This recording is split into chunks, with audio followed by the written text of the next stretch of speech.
Bismillahirrahmanirrahim. Assalamualaikum warahmatullahi wabarakatuh. Bagaimana kabar kalian anak-anakku? Semoga kalian selalu sehat walafiat dan tentunya tetap semangat untuk belajar. Ini adalah video pembahasan materi pertemuan kedua kita dalam mata pelajaran prakarya kelas 9. Namun sebelum kita berlanjut ke pembahasan, saya ingin terlebih dahulu mengajak kalian semua untuk sejenak berdoa demi kesehatan kita, keluarga kita, dan tentunya saudara-saudara kita yang mungkin saat ini terkena musibah, yakni terpapar virus COVID-19. Berdoa, mulai. Berdoa, selesai. Anak-anakku, seperti sebelumnya, video pembahasan ini mengacu pada buku yang sama, yaitu buku paket prakarya untuk kelas 9 yang berbasis kurikulum 2013 edisi revisi 2018. Jadi sebelum kalian menyimak video pembahasan ini lebih lanjut, kalian bisa terlebih dahulu mempersiapkan buku paket, buku catatan, dan alat tulisnya. Anak-anakku, kita akan masih membicarakan tentang bab pertama dengan materi pokok kerajinan bahan keras. Di video sebelumnya saya sudah sedikit mengulas tentang prinsip kerajinan bahan keras serta jenis dan karakteristik kerajinan bahan keras. Nah, di video kali ini saya akan mengajak kalian untuk membicarakan tentang proses produksi kerajinan bahan keras, serta nanti di akhir akan saya ulas sedikit tentang kemasan produk kerajinan bahan keras.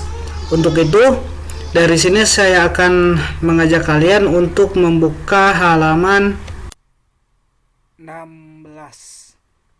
Nah, anak-anakku, sebetulnya materi tentang proses produksi kerajinan bahan keras ini cukup banyak, karena di sini dicantumkan contoh-contoh produksi produk kerajinan yang terbuat dari beberapa jenis bahan keras, baik itu bahan keras alam maupun bahan keras buatan. Karena jika saya ulas semuanya, tentu videonya akan panjang sekali ya. Jadi saya hanya akan mengulas dua contoh produksi kerajinan bahan keras saja. Yang pertama, untuk kerajinan bahan keras alam, saya hanya akan mengulas contoh produksi dari pembuatan kerajinan bahan keras yang berbahan dasar bambu. Sedangkan untuk kerajinan bahan keras buatan, saya akan ulas contoh produksi dari pembuatan kerajinan bahan keras yang terbuat dari bahan dasar kaca, seperti itu.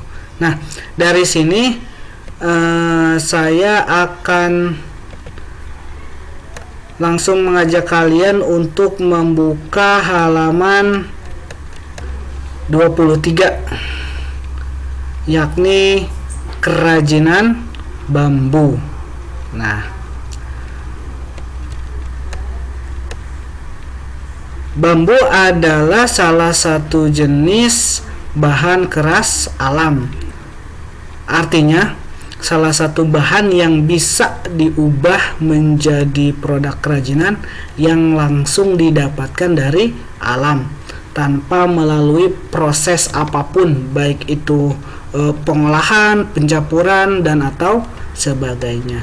Nah, untuk contoh produksinya sendiri, kita akan mulai terlebih dahulu dengan membicarakan bahan pembuatan kerajinan bambu itu sendiri. Nah, ini bisa kalian lihat di halaman 24. Bahan pembuatan kerajinan bambu. Lalu di halaman selanjutnya kita bisa melihat potret dari bahan-bahan yang dimaksud. Nah, yang pertama tentu ada bambu ya. Ini bambu dengan jenis yang berbeda.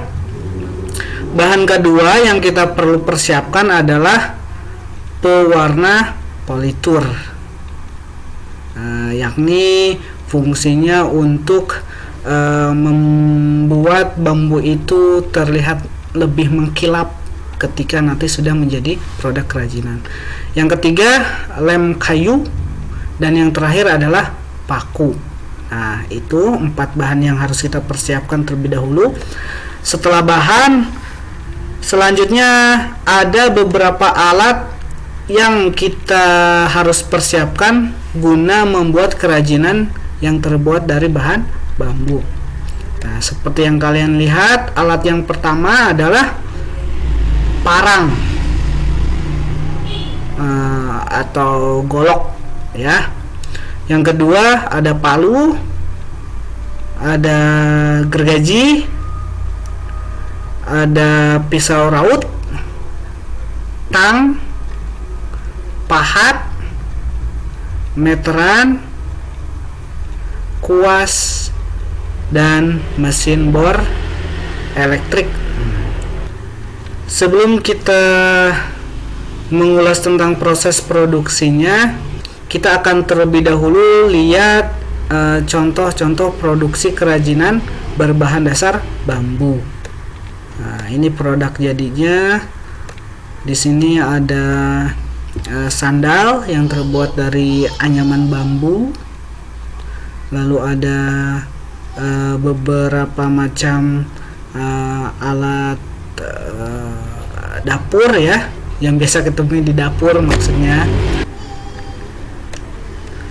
Lalu di sini ini adalah kap lampu, dan yang terakhir ada tempat tidur yang terbuat dari bambu. Selanjutnya kita akan melihat proses pembuatan kerajinan yang berbahan dasar bambu. Namun sebelum kita memproses atau mengolah bambu menjadi suatu produk kerajinan, kita terlebih dahulu harus memilih bambu yang memiliki kualitas baik untuk dapat diolah. Setidaknya ada 4 langkah yang bisa kita lakukan. Langkah yang pertama, pilihlah bambu yang tidak terlalu muda dan tidak terlalu tua. Lalu yang kedua, setelah ditebang, bambu tersebut kita potong dengan panjang 2-3 ruas, atau istilah kita buku ya, 2 atau 3 buku. Yang ketiga, kemudian potongan tersebut kita simpan di tempat yang sejuk dengan posisi tegak selama 5-6 hari. Nah, terakhir, kemudian kita pilih bambu yang memiliki ruas paling panjang agar mudah dibentuk untuk membuat suatu kerajinan. Nah, setelah kita memilih bambu dengan kualitas baik, kemudian kita bisa langsung mengolahnya. Nah, di sini yang dijelaskan adalah proses pembuatan suatu produk kerajinan berupa kopiah atau peci yang terbuat dari bambu. Langkah yang bisa kita lakukan yang pertama, kita pilih bambu, potong, lalu dibuat iratan. Bambu sayatan tersebut memiliki ketebalan 0,3 cm dengan lebar 1,5 cm. Kemudian dianyam. Anyamannya membentuk menyilang. Nah, seperti ini ya. Langkah kedua, kemudian selipkan bambu sayat yang sudah diberi warna ke bagian tengah segi 6 saling silang tersebut. Nah, ini contohnya. Lalu langkah yang ketiga, potong kopiah persegi kemudian disambungkan satu sama lain. Buat potongan oval untuk tutup, sambung dengan lem. Lalu diberi hiasan pada pinggirannya. Nah, yang terakhir, yang sudah jadi dapat dipadukan dengan berbagai warna sesuai dengan selera. Di dalamnya biasa dimasukkan kopiah hitam dari kain agar lebih nyaman. Nah, gitu ya. Nah, tadi langkah-langkah singkat untuk membuat suatu produk kerajinan berupa kopiah yang terbuat dari bahan bambu.